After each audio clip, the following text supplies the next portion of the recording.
May isang urban legend sa Japan tungkol sa isang babae na palaging nakasuot ng itim na coat at surgical mask.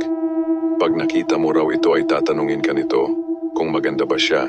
Kapag nagsabi ka ng oo, ay kanyang tatanggalin ang kanyang mask upang ipakita ang hiwa sa kanyang bibig na halos umabot na sa magkabila niyang tenga at tsaka ka nito hahabulin. Isang umaga sa school ay narinig ni Fumika sa kanyang mga kaklasing sina Misaki at Yuna ang kumakalat na balita tungkol sa babaeng naka-coat at face mask na siyang nagdudulot ng takot sa kanilang lugar. Kaya naman ay pinag-iingat siya ng mga ito. Bagamat hindi ito naniniwala sa mga ganong kwento, ay hindi pa rin nito maiwasan ang mag-alala para sa kanyang kaligtasan. Nang siya ay naglalakad na pauwi ng kanilang bahay, ay nakakita ito ng isang babae na nakasuot ng coat at surgical mask. Agad siyang nakaramdam ng takot nang maalala ang mga narinig niyang kwento. Tatakbo na sana siya nang bigla siya nitong tinanong. Maganda ba ako? Natatakot man ay pinilit niyang ngumiti at sumagot ng Oh, laking gulat niya nang unti-unti nitong ibinaba ang suot nitong face mask. Nanlaki ang mata niya sa kanyang nakita kasi ba naman may malaking hiwa ang magkabilang bibig nito, sariwa pa ang mga sugat at meron pang dumadaloy na kulay pulang likido mula rito.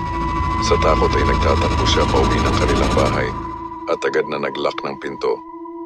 Sinubukan niyang tawagan ang kanyang mga kaibigan ngunit walang signal. Maya-maya ay nakarinig siya ng tila may kumakalmot mula sa bintana nang biglang mag-blackout at tuluyang mawalan ng kuryente.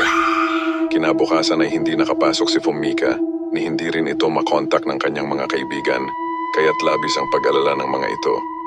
Hanggang sa wakas ay nakatanggap sila ng mensahe mula kay Fumika, ngunit nagimbal sa hindi inaasang laman ng mensahe. Ang larawan ni Fumika. Umiiyak ito at may malaking hiwa sa kanyang bibig.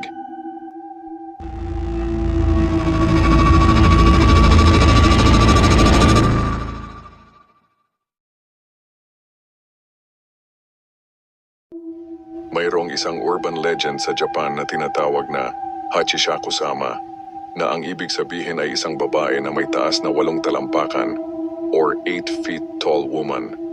Ayon sa mga kwento, ang babae na ito ay karaniwang binibiktima ay mga bata. Sa oras na ikaw ang mapili nitong mabiktima ay hindi ito titigil hanggat hindi ka nito nakukuha.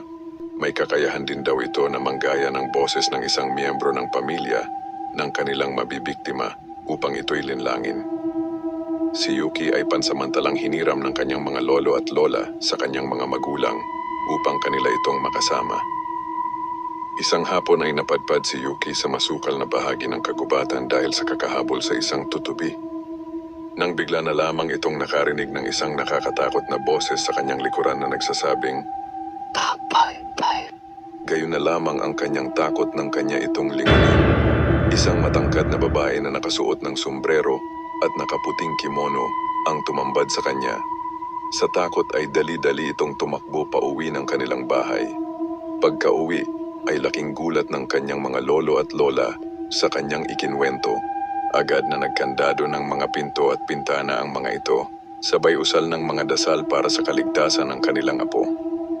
Sa kailaliman ng gabi ay bigla na lamang nagising si Yuki nang marinig ang boses ng kanyang nanay na tinatawag ang kanyang pangalan.